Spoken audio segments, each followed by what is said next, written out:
is 100% fiction. All elements are imaginary.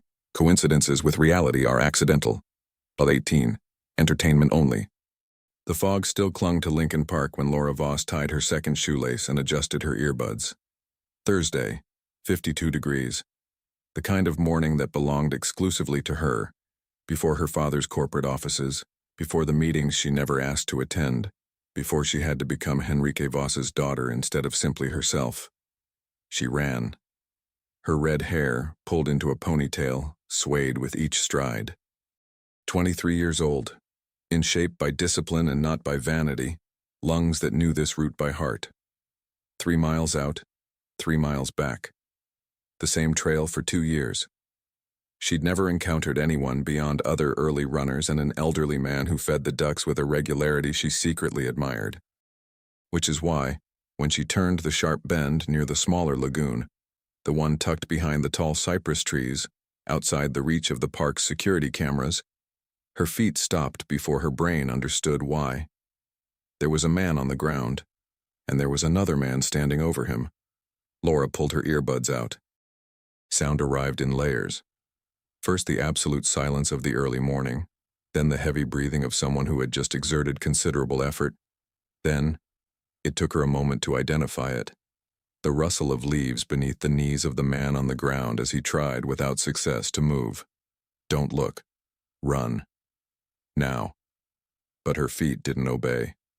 The standing man had his back to her. Tall, broad shoulders beneath a dark coat that cost more than anyone Laura knew made in a month. Black hair, slightly disheveled, the only detail out of place on a figure that from behind looked like it belonged in a boardroom and not a park at 5 in the morning. He said something to the man on the ground, too low for Laura to hear, his tone completely calm, almost bored, like someone discussing the weather. The man on the ground did not respond. Walk away, Laura.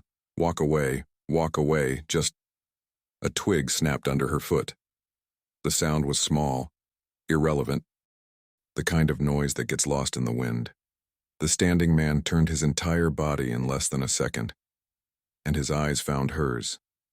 Laura spent the rest of her life trying to describe that moment to herself, in the years that followed, and never found the right words. It wasn't fear, or not only fear. It was the immediate visceral recognition of standing before something that operated by completely different rules than her own. Like looking at the ocean at night and suddenly understanding the difference in scale. He had green eyes.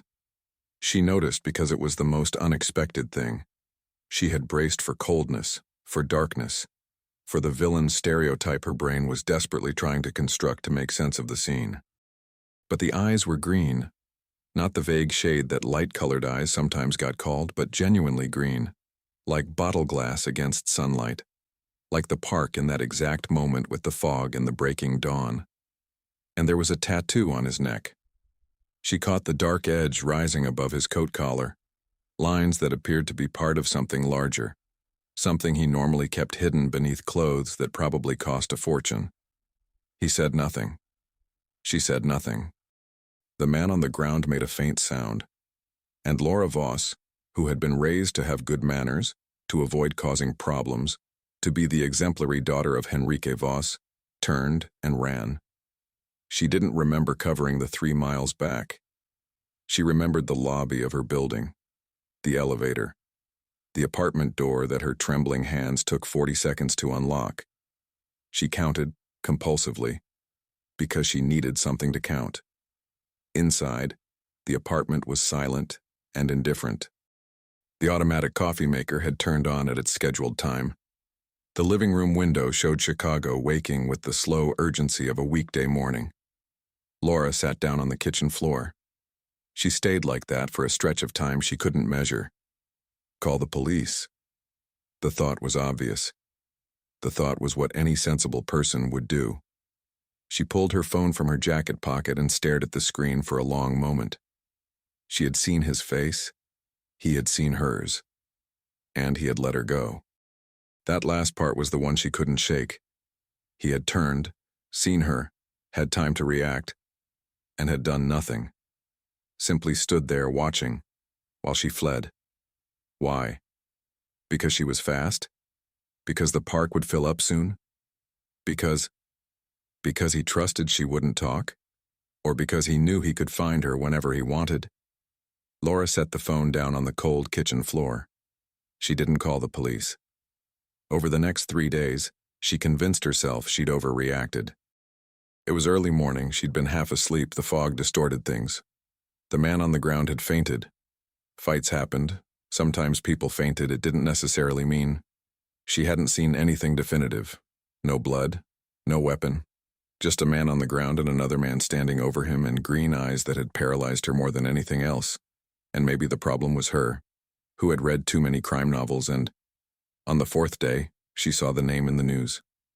Renato Salgado, 47, a Chicago businessman with ties to the port sector, found unresponsive in Lincoln Park in the early hours of Thursday morning. Hospitalized in critical condition. Police are investigating. Critical condition. Laura read the line 3 times. Then she folded the newspaper, went to the bathroom, turned on the cold tap, and held her hands under the water until she stopped feeling her fingers. The following week, she went back to running. Not in the park. Never the park again. On a treadmill inside her building's gym, staring at the wall. She went back to work at her father's company, answered emails, had lunch with the marketing team, smiled in exactly the right proportions the situation required. She stopped reading the news. She was fine. Or she was getting fine. She was almost getting fine when, on a Tuesday morning, she found an envelope slipped under her apartment door. No return address, no postage. Just her name, written by hand in precise, unfamiliar handwriting, careful strokes that belonged to no one she knew. Inside, a single sheet of paper. I saw you see me. We need to talk. Don't call the police. I already know whether you did, and you didn't. That was smart. Stay smart. I'll be at the Monarch on Thursday at 8 a.m. Come alone. Monsieur Laura stood on the sidewalk outside the Monarch for 4 minutes before walking in. Not because she was afraid. She was, of course she was. She'd averaged 3 hours of sleep a night since the envelope arrived and had dark circles that no concealer on the market could fully hide. But she went in because the alternative was not going in. And not going in meant waiting for him to appear somewhere else at some other moment that she didn't control. At least here it was public. At least here there were other people drinking coffee and discussing their entirely normal lives. She recognized him immediately. He was at a corner table, of course he was, back against the wall, sightlines to the front door and the side exit, the kind of positioning that ordinary people never thought to calculate. Different coat, same bearing. The same quality of absolute attention directed at her the moment she crossed the threshold. And the green eyes. Which were, Laura noted furiously to herself, entirely unfair on a person like that. She approached the table. She didn't sit immediately. You could have told me I needed a lawyer present, she said, because she needed to say something and because the alternative was standing there in silence looking scared, which was true but was not information he needed to have. Something moved across his face. It didn't quite reach a smile. It was too early for that, and he was clearly not the kind of man who wasted expressions. But there was a slight adjustment at the corners of his mouth that she catalogued as surprised, but not unpleasantly so. Sit down, Laura. Her name and his voice felt wrong in a way she couldn't define, too familiar, as though he'd known her long enough to have earned that. How do you know my name? Sit down. She sat. Not because he told her to. She wanted that absolutely clear in her own mind. But because standing was drawing attention, and attention was the last thing she wanted. Up close he was different. Not less intimidating. More, actually, because up close she could see the details that distance and fog had erased. The tattoo on his neck was larger than she'd imagined, dark lines climbing from his collar up behind his left ear, a pattern she couldn't decipher but that carried the quality of something that meant a great deal to whoever bore it. There was a faint scar through his right eyebrow, old, possibly from childhood. Eyes that examined her with the same clinical precision she imagined he applied to any variable in a problem that needed solving. She was, apparently, a problem that needed solving. Marco Vitelli, he said. Not as introduction, as information. You know who I am? Should I? Most people in this city do. I don't read the right sections of the news, she answered, which was true or had been true until a week ago when she'd stopped reading the news entirely. He tilted his head slightly. That gesture again? Not exactly surprise, more like recalibration. You didn't call the police? No. Why not? Laura looked at him for a moment. The honest answer was because I looked into your eyes and understood you'd find me either way, and I preferred to have some control over when and where. The answer she gave was, because I didn't see anything I could describe with certainty. A pause. You saw enough. Maybe. She held eye contact with considerable effort. But seeing and proving are different things, I know that. Your father taught you well. Her father's name dropped there, casually, sent something cold moving down her spine. He noticed. Of course he noticed. He seemed to notice everything, but didn't pull back, didn't soften it, just waited. What do you want from me? Laura asked. For now? Your word. My word that I won't talk? I already know you won't talk, he said. You've had a week. If you were going to talk, you'd have talked by now. I want to know why you didn't. Laura opened her mouth, closed it. This was, she realized, the real question. Not what he wanted from her, but what she had already decided in that week without anyone asking. Why she had folded the newspaper. Why she'd lain awake staring at the ceiling without dialing any number. Because I have a father, she said finally. And I know what it means when someone with your kind of resources decides a person is a problem. Marco Vitelli was quiet for a moment that lasted a beat too long. Smart, he said. Scared, she corrected. There's a difference. Something shifted in his face then. Small, nearly imperceptible. As if that specific distinction, the honesty of scared, not brave, was something he hadn't expected to find at this table. I'm not going to hurt you, he said. With all due respect, she answered, her voice steadier than she felt. That is exactly what someone who was going to hurt me would say. This time, he almost smiled. For real. Do you want coffee? He asked. You've been here 6 minutes and haven't ordered anything. I'm nervous, not unobservant. They're different things. I've noticed. The server appeared. Laura ordered black coffee. Not because she wanted it, but because it was the drink that took the least time and she needed something to do with her hands. Marco didn't order. He already had a cup, half full, that had been waiting there before she arrived. He had come early. He had waited. For some reason, that detail unsettled her more than anything else. So, she said when the server left, you have my attention. What are you going to do with it? Marco Vitelli looked at her for a long moment. There was something in the way he did it. Not assessment, not exactly, but as though he were arriving at a conclusion about something he'd been considering for longer than this conversation. I'm not sure yet, he said. And for the first time since she'd walked through that door, Laura Voss had the feeling that he might actually be telling the truth. She didn't tell anyone about the meeting, went back to work, answered emails, had lunch with the marketing team, smiled in the right proportions. On Friday evening, her father invited her to dinner, as he did every week. Enrique Voss, 61, widowed for 12 years, the kind of man who had built a company from nothing and carried that fact in every gesture, but who looked at his daughter with an awkward tenderness he had never quite known how to put into words. They ate. They talked about the expansion of his manufacturing plant downstate. She shared a marketing case study that had worked. He listened with genuine attention. She didn't mention the coffee shop, didn't mention the green eyes, didn't mention the fact that, while eating risotto and discussing sales metrics, some part of her brain hadn't stopped turning over a single phrase. I'm not sure yet. As if the story hadn't ended. As if he knew something she didn't know yet. The second envelope arrived 3 weeks later, this time on her car. Tucked under the windshield wiper like a parking ticket, at 8 in the morning, in the parking structure of her father's office building. Cameras at every angle. Security at the entrance. No one had seen a thing. Laura opened it with fingers that didn't shake because she had practiced not shaking. One line only. We need to meet again. This time it's not a request. Below that, an address. Below the address, a time. That evening. Laura folded the paper into 4, put it in her bag, and went to work. At 6 p.m., she was at the address.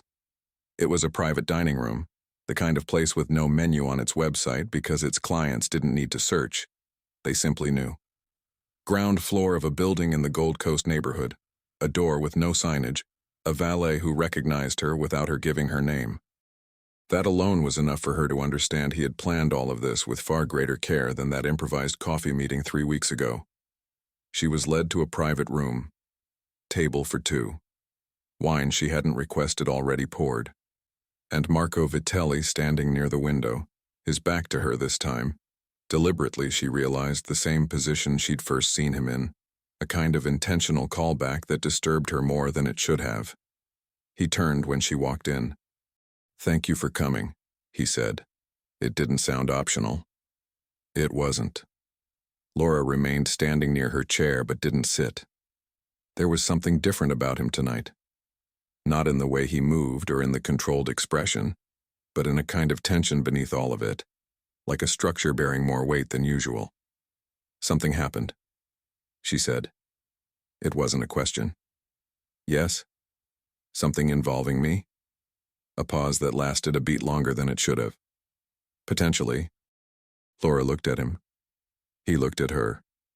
The wine caught the light and made something golden against the white tablecloth. "Then just say it," she said. "You clearly didn't bring me here for dinner." "Actually," said Marco Vitelli in a voice with no inflection whatsoever, "I brought you here for a proposal." "What kind of proposal?" He looked at her for a moment she couldn't categorize. "The kind," he said, "that you'll want to be sitting down to hear. Chicago, Illinois, 6:14 p.m. She sat down. Not because he told her to. She was going to be very clear about that. To herself later when she replayed this evening in the dark of her apartment and tried to locate the exact moment her life split into a before and an after. She sat because her legs made the decision without consulting her, and her legs, it turned out, were smarter than the rest of her. Marco Vitelli took the seat across from her. He didn't pour wine, didn't open with small talk, didn't do any of the things a person does when they're trying to soften what's coming. He simply placed both hands flat on the table, a deliberate gesture, she realized, a kind of I am not reaching for anything, and looked at her with those unreasonable green eyes and said, "3 weeks ago someone identified you." The room was very quiet. "Identified me how?" Laura asked. "As the woman who was in the park." A pause. "There's a family that has been looking for leverage against mine for 8 months. They found a witness they didn't know existed. They found you." He held her gaze. "Which means they know your name, your address, your father's company, and the fact that you were 200 feet from Renato Salgado at 5:43 in the morning on the 14th. Laura's hands were in her lap. She pressed them flat against her thighs. "Who told them?" "Someone on my side who is no longer a problem." The phrasing was precise, no longer a problem, not fired, not arrested. She didn't ask for clarification. "What do they want?" she said. "They want a statement, signed, dated, with enough detail to put me in front of a federal grand jury." He said it without drama, the way someone reports rain. "If you give it, they protect you and your father from any consequence. If you don't, they find other ways to be persuasive. And if I go to the FBI myself? Then I become a federal problem, which is manageable. But your father's contracts with the Port Authority get scrutinized in the process. 3 of his largest accounts have quietly used our logistics network for years. He doesn't know that, and the exposure wouldn't be criminal on his part, but it would end him professionally inside of 6 months." Laura stared at him. "You did that on purpose. Tied his business to yours." "My father did. Before I took over." Something moved in his jaw. "I'm telling you because you deserve the full picture, not because I'm proud of it. The honesty of it, the flat, unapologetic honesty, was almost worse than if he'd lied. So what you're telling me she said slowly, is that I'm trapped. What I'm telling you is that you have one option that protects you completely. He held her gaze. Marry me. The words landed in the silence of the private room like something dropped from a considerable height. Laura did not speak for a moment, then, excuse me? If you're my wife, you can't be compelled to testify against me under federal law. Spousal privilege is absolute in Illinois. His voice remained entirely level. The rival family loses their leverage. The FBI loses their witness. Your father's business stays untouched. You become untouchable. I become property, she said. You become protected. Those are not the same thing. No. He didn't flinch. They're not. Laura pushed her chair back slightly. Not standing, not leaving, just creating the 2 extra inches of distance that her lungs seemed to require. She looked at the wine she hadn't touched. At the table set for an intimate dinner that was not a dinner. At the man across from her who had, with 4 sentences, dismantled the floor beneath her life and was now presenting her with the one beam that might hold. How long? She asked. A brief pause. The first sign, she noted, that there was a question he hadn't fully prepared for. How long would the marriage need to last? She clarified. Surely there's a timeline, the grand jury investigation, the federal case, whatever your war with this family resolves into. How long until I can walk away? A year? Possibly less. Possibly more? Possibly more, he said. I won't lie about that.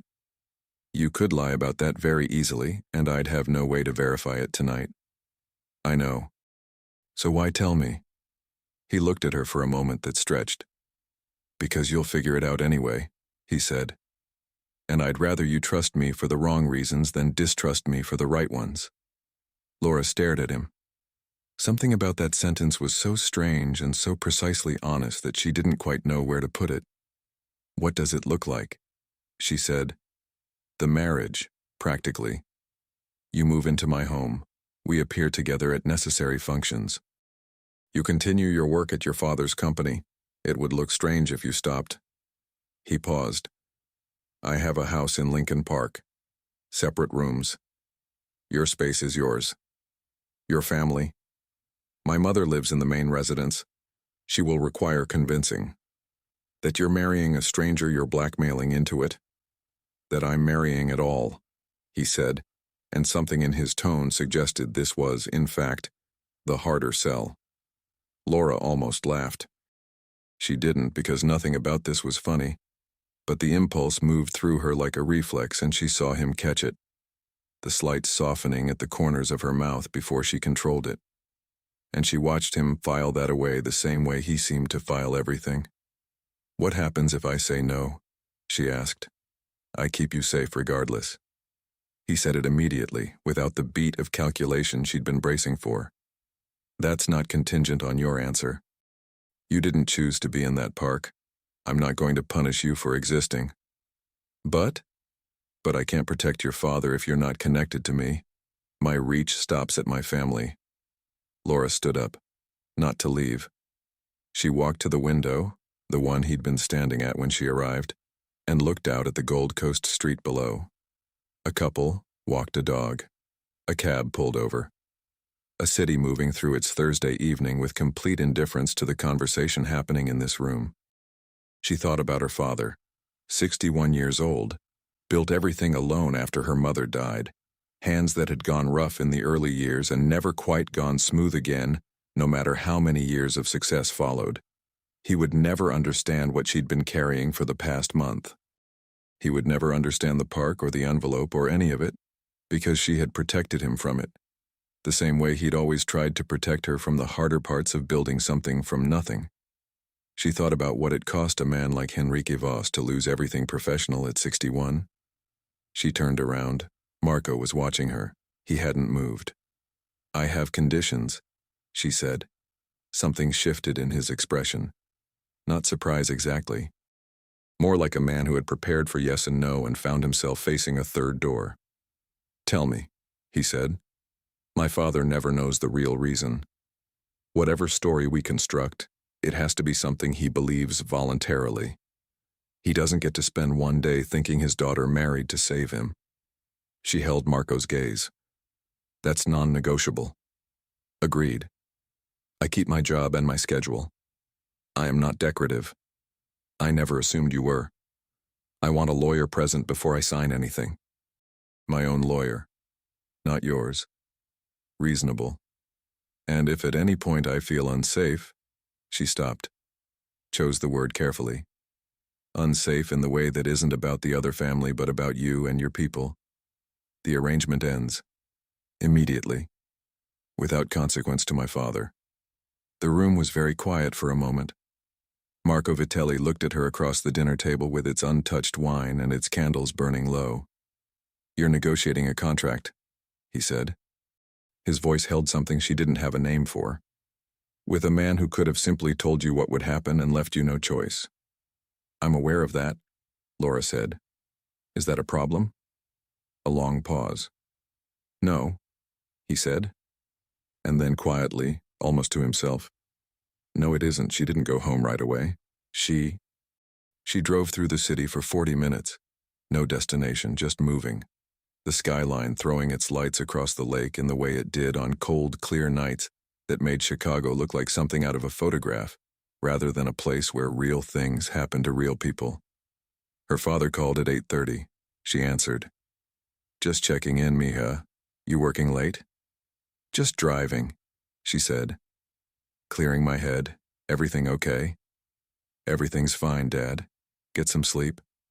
She hung up. Pressed her forehead briefly against the steering wheel at a red light on Lakeshore Drive. Then she sat up straight, merged back into traffic, and drove home. She had 3 days to give him an answer. She already knew what it was. Chicago, Illinois. 11 days later. The wedding took 4 minutes. A Judge Marco apparently knew well enough that the man didn't ask unnecessary questions. A clerk as witness. Laura in a navy dress she'd bought the previous afternoon because showing up in whatever she'd worn to the office felt like surrendering something she couldn't name. Marco in a suit the color of charcoal, no tie, the tattoo visible above his collar in the fluorescent light of the courthouse hallway. Her lawyer had reviewed the agreement. 3 pages. Specific, clean, and ruthlessly fair, which had surprised the lawyer and privately Laura as well. She signed. He signed. The judge said the required words, and Laura Voss became Laura Vitelli in the time it took her coffee to go cold in the paper cup she'd carried in and never once touched. Outside on the courthouse steps, Marco's black SUV waited at the curb. His driver, a quiet man named Dex who had the build of someone who'd played college football and the conversational energy of a library, stood at the rear door. Laura stopped at the top of the steps. My father thinks we met 8 months ago, she said. Through a mutual contact in the manufacturing sector. That you pursued me, I resisted, and recently I stopped resisting. He thinks this is fast, but he believes in love at first sight because he married my mother 6 weeks after they met. She looked at Marco. Do not deviate from that story. Not one word. Marco looked at her for a moment. You built that entire backstory yourself. In 2 days, yes. It's good.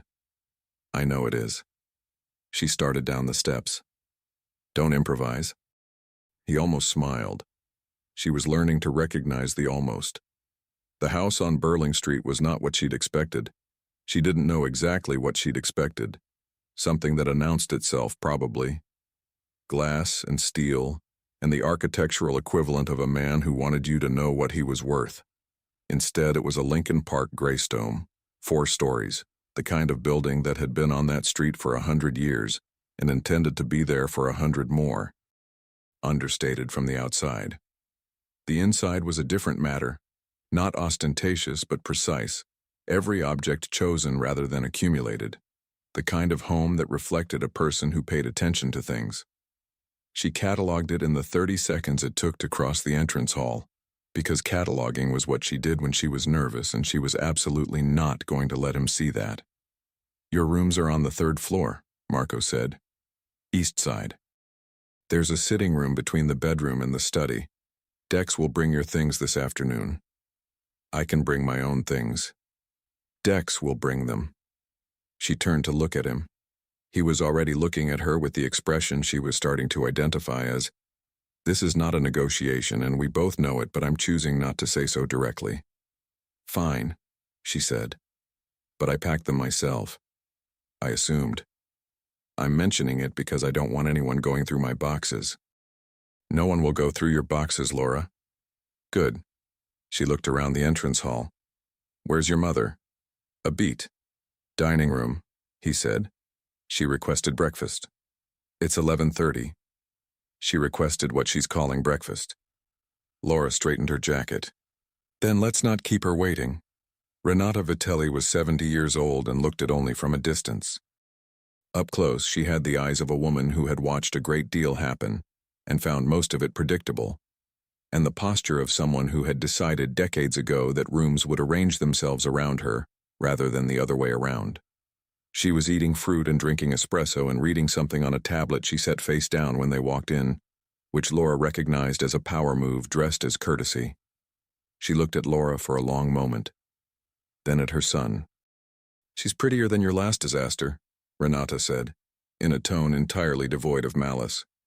It was simply information. "Good morning, Mrs. Vitelli," Laura said. "Renata, we're not doing formalities in this house." She gestured to the chair across from her. "Sit. You look like you haven't eaten."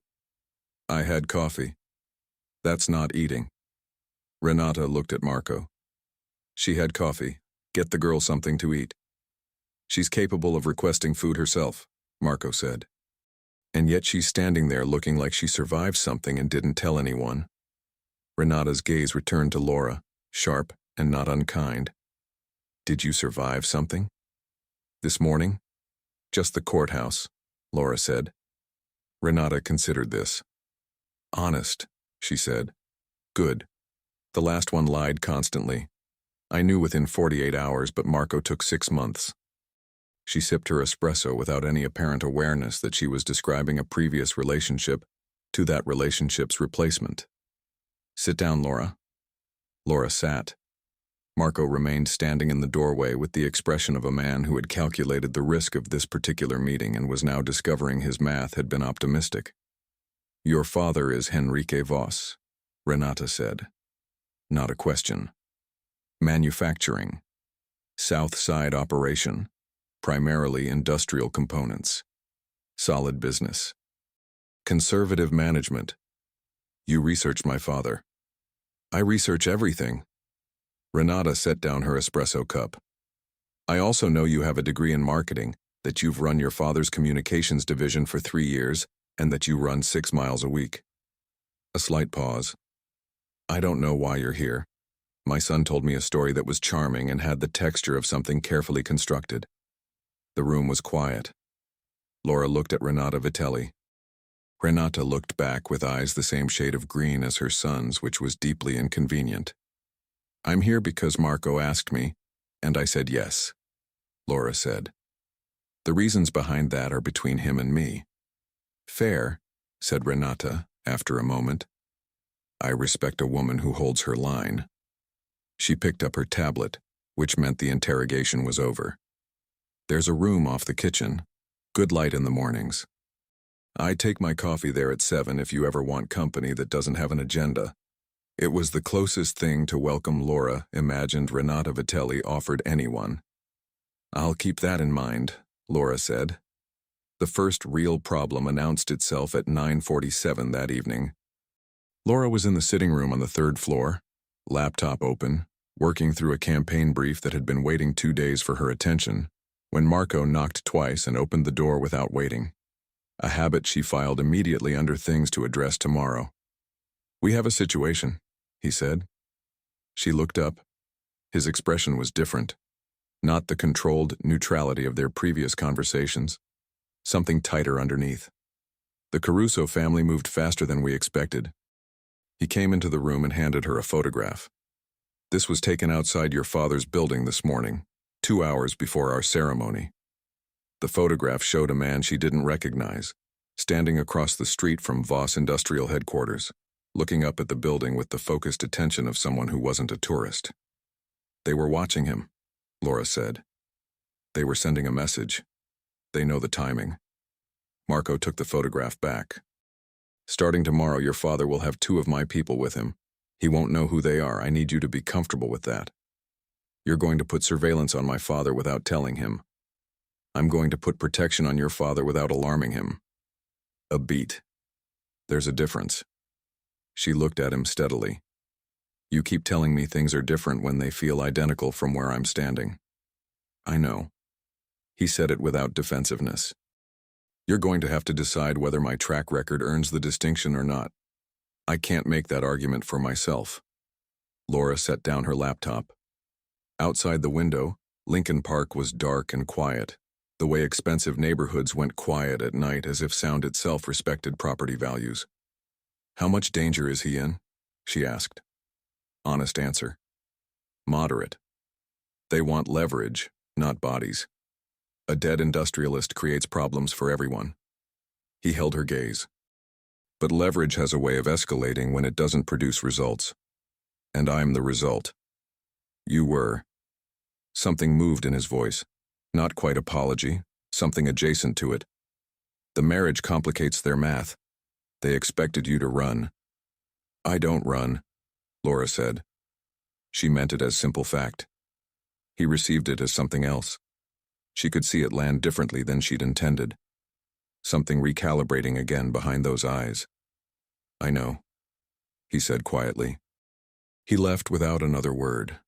Laura sat in the yellow lamplight of the sitting room that was hers in a house she hadn't chosen, in a marriage she hadn't planned, in a city that had kept its most dangerous secret from her for 23 years and then shown it to her on a Thursday morning in a park. She opened her laptop, finished the campaign brief. She was good at her work. That, at least, was entirely hers. Chicago, Illinois. 3 weeks into the marriage, the coffee situation became a problem on day 4. Not a serious problem. The house had no shortage of those already, but the specific domestic kind that nobody writes contingency plans for. Laura took hers black, no sugar, made in a French press she'd brought from her apartment and installed on the kitchen counter with the quiet authority of someone establishing a border. Marco apparently ran the household on espresso, produced by a machine the size of a small aircraft that required, as far as Laura could tell, an engineering degree to operate. The morning she accidentally triggered the steam wand and redirected hot vapor across the kitchen island, Marco appeared in the doorway in a dark Henley and the expression of a man watching someone disassemble something expensive. There's a lever on the left, he said. I see the lever. You're not using the lever. I'm aware I'm not using the lever. I'm trying to determine what the lever does before I use it. It stops the steam. It could also do 12 other things on a machine this complicated. It stops the steam, Laura. She used the lever. The steam stopped. She looked at him across the island with what she hoped was a dignified expression for someone who had just been defeated by kitchen equipment.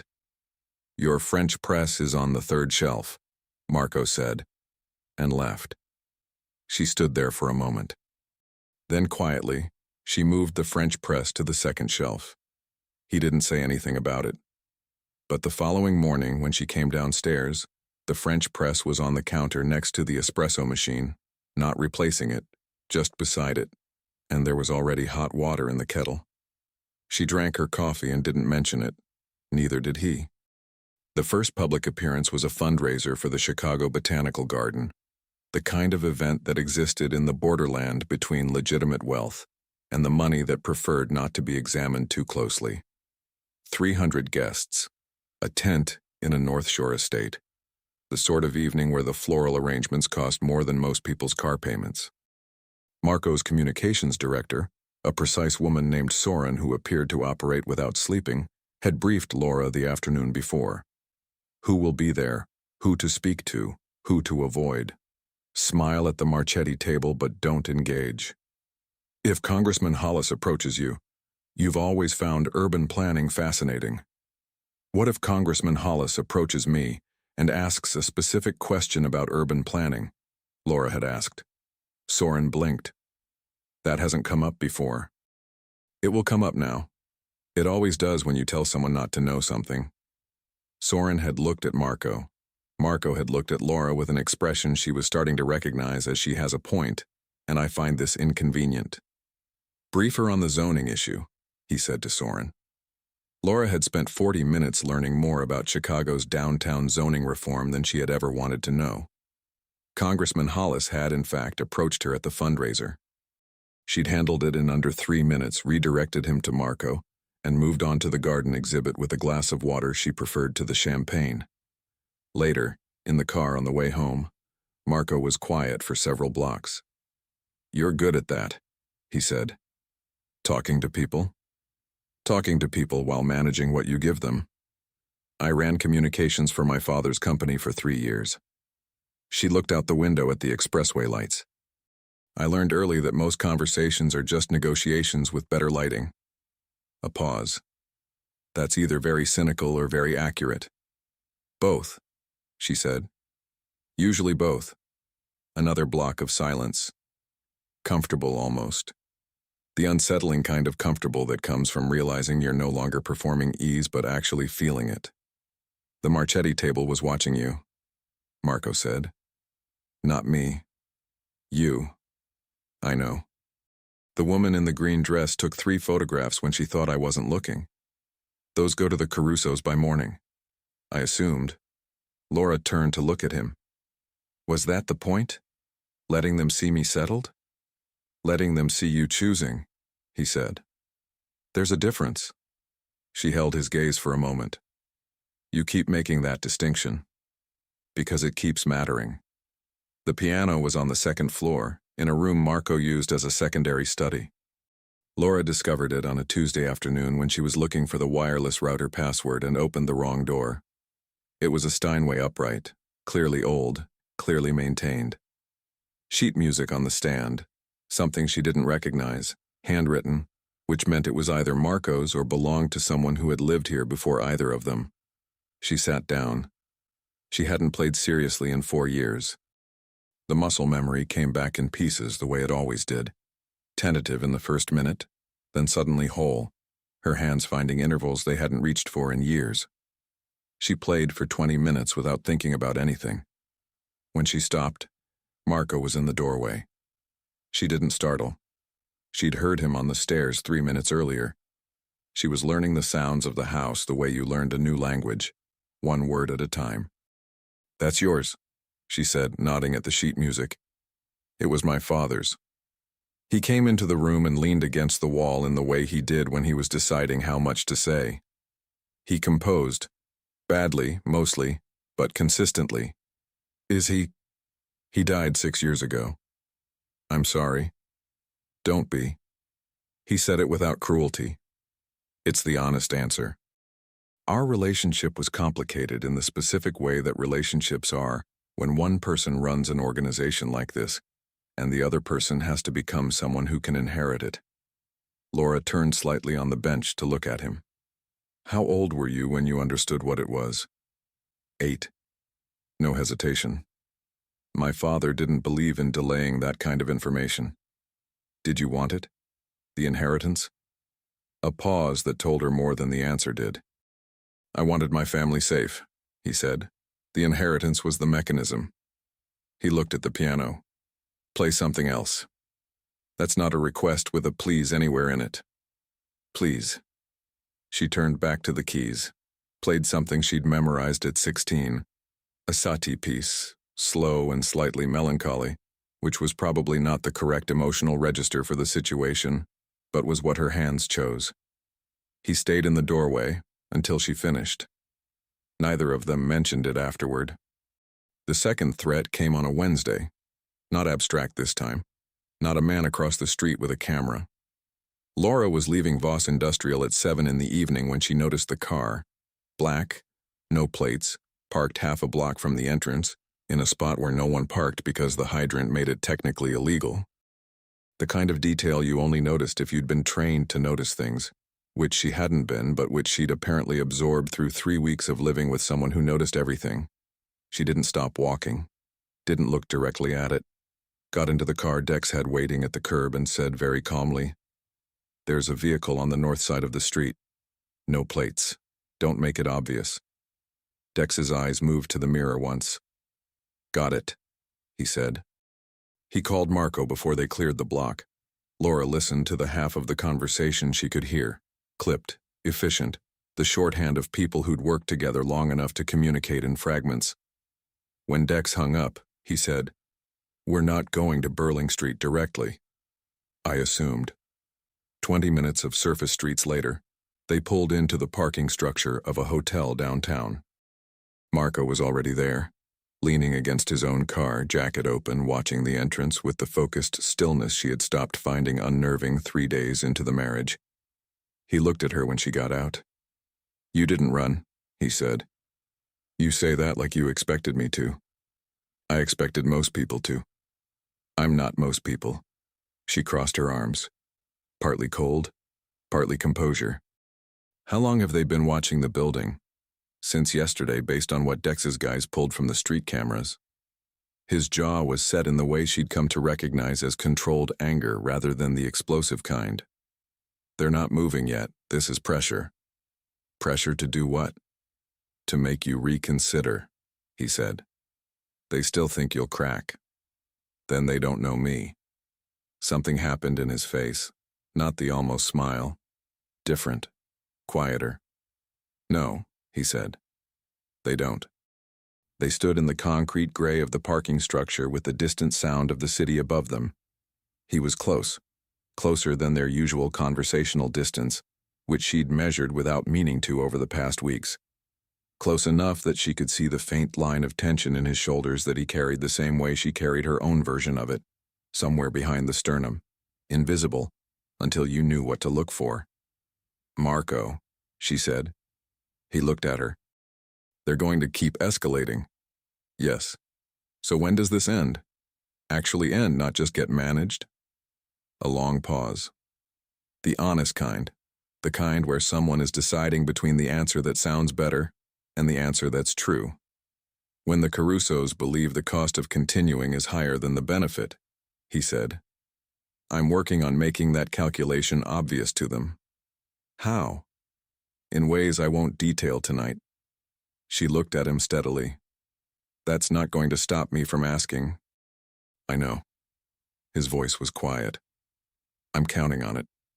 She wasn't entirely sure what to do with that.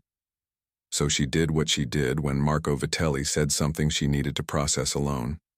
She filed it, precisely, and moved on. "Can we get dinner?" she said. "I left before I could eat and I've been awake since 5. He blinked, the first genuinely unguarded expression she'd seen on him since the courthouse. "In the middle of a threat assessment?" "I'm hungry, not helpless." She picked up her bag. "You pick. Somewhere that isn't a private dining room with undrunk wine and devastating news." He was quiet for exactly 3 seconds. "I know a place," he said. "Chicago, Illinois. 6 weeks into the marriage." The restaurant was a Thai place on Armitage, 12 tables, cash only, a handwritten specials board that changed daily, and an owner named Mrs. Pranam, who apparently knew Marco well enough to bring food without being asked and look at Laura with the specific satisfaction of someone who had been waiting for this particular development for some time. "She's been telling me to eat with someone for 4 years, Marco said when Mrs. Pranam disappeared into the kitchen.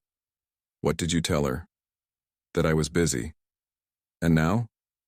"Now she's insufferably pleased with herself." He poured tea into both cups with the automatic ease of someone who'd done it in this exact spot many times. "She won't say anything directly. She'll just keep bringing extra portions." Laura looked around the restaurant. Small, warm, completely ordinary in the way that the rest of her life currently was not. "How do you have a regular Thai restaurant?" she asked. "People eat. People like you eat at places with wine lists and no prices on the menu. Sometimes." He picked up his tea. "This place has been here since I was 12. My father used to bring me when he wanted to talk without being overheard." A pause. "Better acoustics than any private room." She looked at him. The restaurant light was different from the light in the house, warmer, less architectural, the kind of light that didn't allow for the same degree of careful expression management. She could see the tiredness he usually kept filed away, the faint shadow under his eyes that matched hers. "You haven't slept," she said. "I sleep. You sleep less than a person should. I hear you on the second floor at 2 in the morning. A brief pause. The piano carries sound. "You've been playing at 2 in the morning?" Attempting. "The Satie piece?" He looked at her across the table. "You recognize it. I played it for you." "My father wrote it," he said. The sheet music on the stand. It wasn't Satie, it was his. Laura set down her cup. She hadn't known that. The piece had carried the feel of Satie so precisely that she'd assumed, and she understood suddenly, that she had played a dead man's composition back to his son at 2 in the afternoon on a random Tuesday, and that Marco had stood in the doorway and said nothing except please. "Marco. It's fine." He said it with the particular evenness he used when something wasn't fine, but he'd decided not to spend the energy pretending otherwise. It was good to hear it played correctly. He never managed it himself. Mrs. Prenam arrived with food. The conversation redistributed itself around plates and the practical business of eating, which Laura was increasingly convinced was one of humanity's more underrated social technologies. She ate. He ate. The restaurant filled slightly around them. It felt, against all reasonable expectation, almost normal. 3 things happened the following week. The first, her father called to say he'd noticed 2 men he didn't recognize near his building and wanted to know if she thought he should be concerned. She told him the company had been targeted by a low-level industrial espionage situation, a lie she'd prepared 3 weeks earlier because she'd known this call was coming, and that Marco had quietly arranged some additional eyes as a precaution. Her father grumbled about not being informed sooner. She apologized in exactly the right register. He accepted it because he trusted her and because the explanation was boring enough to be true. She hung up and sat with the weight of it for a few minutes. Then she went back to work. The second thing, Soren appeared in the doorway of the 3rd-floor study on a Thursday morning with a tablet, and the expression she wore when delivering information she'd have preferred not to deliver. The Caruso family filed a civil complaint against Voss Industrial this morning. She handed the tablet to Laura. Citing breach of contract on a logistics agreement from 4 years ago, the claim is spurious. Your father's legal team will see that immediately. But the filing is public record. Laura read it twice. "They're not trying to win the case, Anna," she said. "No, they're trying to generate press. Industry journalists have already received an anonymous tip." Soren paused. "There will be stories by Monday." "What kind of stories?" "The kind that ask whether Voss Industrial's recent connection to the Vitelli family represents a shift in business practices." Laura set the tablet down on the desk with a careful, deliberate movement. "Where's Marco?" "Downstairs. He asked me to brief you first." "Why?" Soren considered this with more honesty than her job technically required. "I think he wanted you to have the information before the conversation, not during it." Laura found him in the ground-floor study, the serious one, the room that actually ran the organization, which she'd been inside twice, and which had the quality of a place where the furniture had absorbed a great deal of difficult history. He was on the phone. He ended the call when she came in. She put the tablet on his desk facing him. "I've been briefed." "I know. They're going to damage my father's reputation to put pressure on yours." "Yes." "What are you doing about it?" He leaned back in his chair and looked at her with the focused attention he gave things he was taking seriously. "I have 2 options. The first is a counterfiling that buries their legal team in discovery for 6 months. The second is a conversation with a journalist who owes me context that makes the Caruso family's business practices significantly more interesting than your father's." "The second one," she said immediately. He looked at her. "The lawsuit is public regardless." She crossed her arms.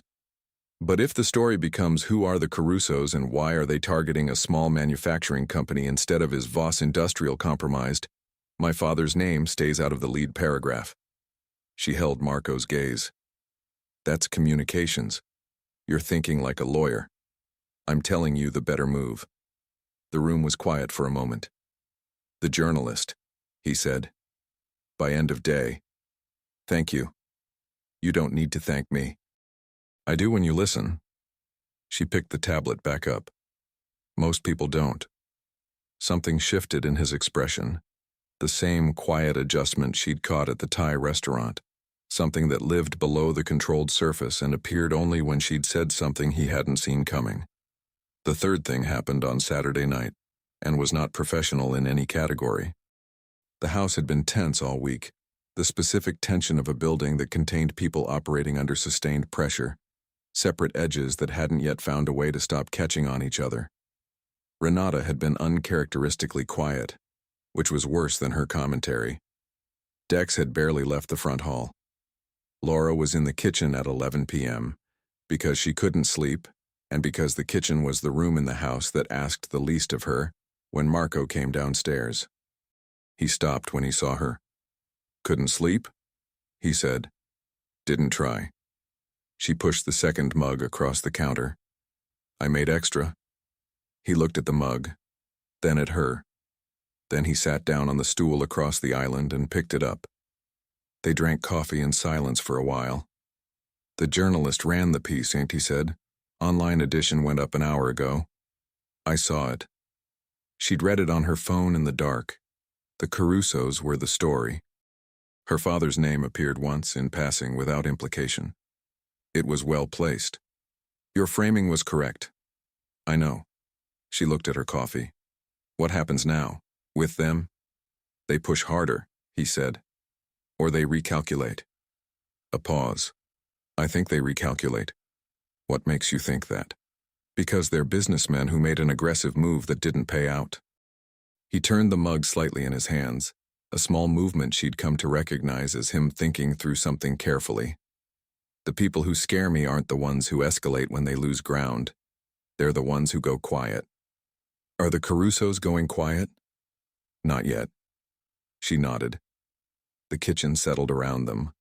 The refrigerator's low hum, the ambient city sound through the window above the sink, the particular quality of late-night silence in a house that never went fully still. "Can I ask you something?" Laura said. "You're going to regardless. Accurate." She looked at him directly. "The night at the park, when you turned and saw me, you let me go." "Yes." "Why? The actual reason. Not the version you'd tell someone to make yourself sound reasonable." Marco was quiet for long enough that she thought he might not answer. "Because you looked at me," he said, "and you weren't performing. Most people, when they see something they shouldn't, go one of two ways. They fall apart or they harden. You did neither. You were just—" He stopped, searched for the word. Present, completely there. Scared, and still completely there. Laura held his gaze. "And I thought—" He said it carefully, like someone placing weight on something they weren't sure would hold. "That a person like that deserved to walk away." The kitchen was very quiet. "That's the most honest thing you've said to me," she said. "I know." His voice was low. "Don't make me regret it." She almost smiled. "Too late," she said. "I'm filing it." He looked at her. And this time it wasn't the almost.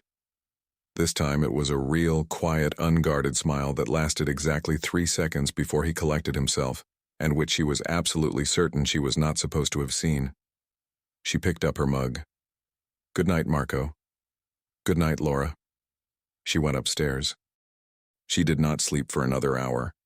Not because of the Carusos or the press or any of the moving pieces of the life she'd been pulled into, but because 3 seconds of an unguarded smile from a man who never let his guard down turned out to be, against every reasonable expectation, the most dangerous thing she'd encountered yet. Chicago, Illinois. 10 weeks into the marriage, the Carusos made their final move on a Tuesday. Not calculated, not patient. The move of an organization that had run out of leverage and decided that noise was the next best weapon.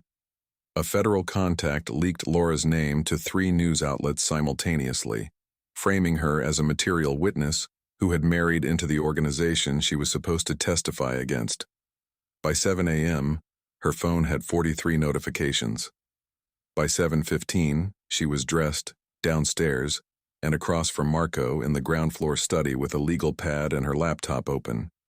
They want chaos, ain't she said. They want my father calling me in a panic, your legal team running in 6 directions, your mother issuing statements. She looked up. So we don't do any of that. What do we do? One statement. My voice. Short, specific, no defensiveness. A woman who is very married and has nothing to say because she witnessed nothing actionable. She held his gaze.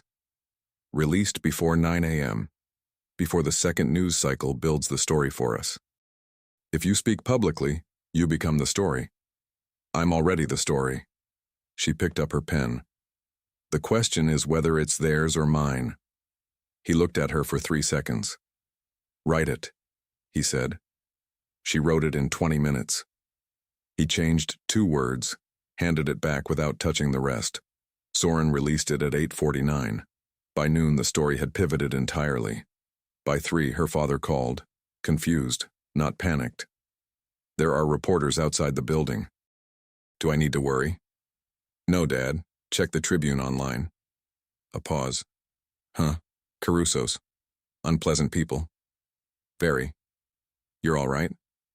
I'm at my desk. Same as every day. That's my girl. Call me tonight. She hung up and sat with her hand flat on the desk. Marco's gesture, she realized. Absorbed without noticing. She left her palm there a moment longer than necessary. He was in the entrance hall when she got home. Jacket still on. The particular stillness of someone who had been waiting in a way that had nothing to do with time. It held, she said. The Caruso's federal contact has been identified. He didn't move. It ends their leverage inside the investigation. The immediate threat is over. The house was quiet. Renata's light on upstairs. Dex gone for the first time in weeks. Marco had sent him home. He had cleared the house. She understood this conversation had been scheduled. Spousal privilege is no longer the mechanism protecting you, and he said, the case has moved. You can leave. All conditions met. Your father untouched. His voice was level and cost him something. I'm not holding anything over you. I want you to know that clearly. Laura stood in the entrance hall of the house on Burling Street. She thought about the French press beside the espresso machine, the kettle already hot in the mornings without her asking, the piano on the second floor and a dead man's composition that he'd never told anyone the truth about until her. 3 seconds of an unguarded smile in a kitchen at midnight. You were just present, completely there. She had stayed past when she needed to. She thought he knew that. What do you want? She asked. Something shifted in his face. The careful architecture of it, the control that had been so absolute in the beginning and had developed over 10 weeks, these small fractures through which actual light escaped. You, he said, simply, without strategy or calculation or the careful management of information she'd watched him apply to everything else. I want you to stay, not because it's useful, not because it's safe. A pause that carried the specific weight of a man dismantling the habit of a lifetime. Because I have been in love with you since the morning you sat down across from me in that coffee shop and told me you were scared, not brave, and expected me to respect the difference. His voice was quiet and certain and completely unguarded. I would rather lose you honestly than keep you by not saying it. The entrance hall held the silence. Laura crossed it. She stopped in front of him, close enough to see the tattoo above his collar, the old scar through his eyebrow, the green eyes that had found hers in a park 10 weeks ago and had been, through everything that followed, the most honest fixed point in her life. I stayed past when the contract required, she said. I think you noticed. I hoped, I didn't assume. That, she said quietly, is exactly the right answer. She kissed him. Not tentative, not a question. The kind of kiss that belongs to someone who has made a decision with her whole self and is done being careful about it, warm and certain, and with the particular relief of something that has been true for some time, finally being said out loud. He kissed her back with the same certainty, one hand at her jaw, careful the way he was careful with everything that mattered to him, which she was now understanding was its own language, his carefulness, a form of devotion he'd never had the words for. When she pulled back, he looked at her the way she'd been cataloging for weeks in her private inventory of Marco Vitelli expressions. But this one had no category yet. Open, unguarded, quietly undone. "Don't make it weird," she said. He laughed. A real one. Surprised out of him 4 seconds, the laugh of a man who had forgotten he owned that sound.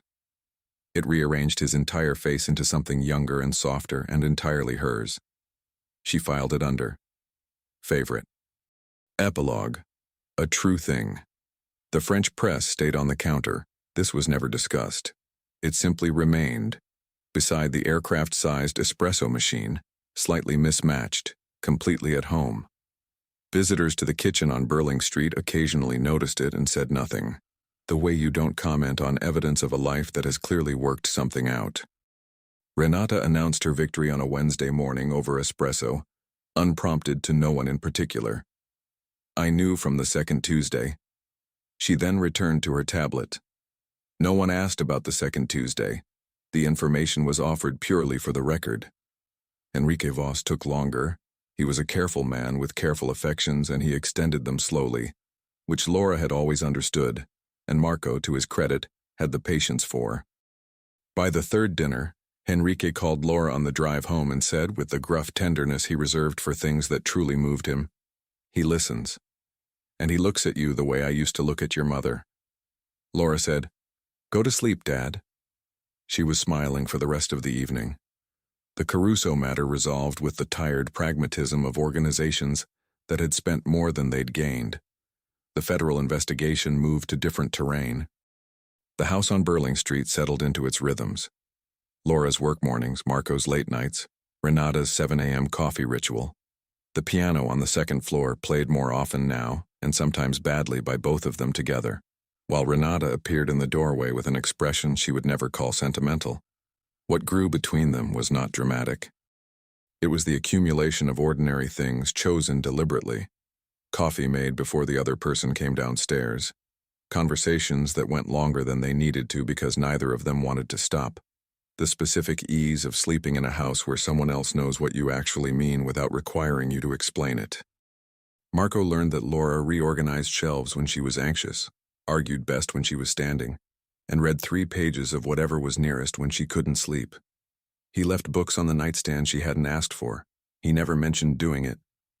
Laura learned that Marco processed difficulty through the piano at 2 in the morning, that he was incapable of walking past something broken without fixing it, and that the controlled face he showed the world and the face he showed her had become, quietly and without announcement, the same face. She considered this the greatest thing she had ever been trusted with. On a morning in October, she ran through Lincoln Park. Same fog. Same trail. The elderly man with the ducks was there, nodding at her as he always did. The city going about its Thursday with complete indifference to everything that had changed in the past year. She ran 3 miles out, turned around, ran 3 miles back. Marco was at the park entrance when she came up the path. Not because she'd asked, not because the threat required it, simply because he had wanted to be there and had stopped requiring a strategic justification for wanting things. He had coffee. 2 cups. She slowed to a walk. He handed her the cup. Their hands were briefly the same temperature. "Good run?" he asked. "Good run." She looked at him in the October fog. This man who had turned in a park and found her watching and made a choice she still didn't fully understand, except that it had led through every impossible step to exactly here. "What?" he said, reading her face the way he read everything now. "Nothing." She took his hand. "Let's go home."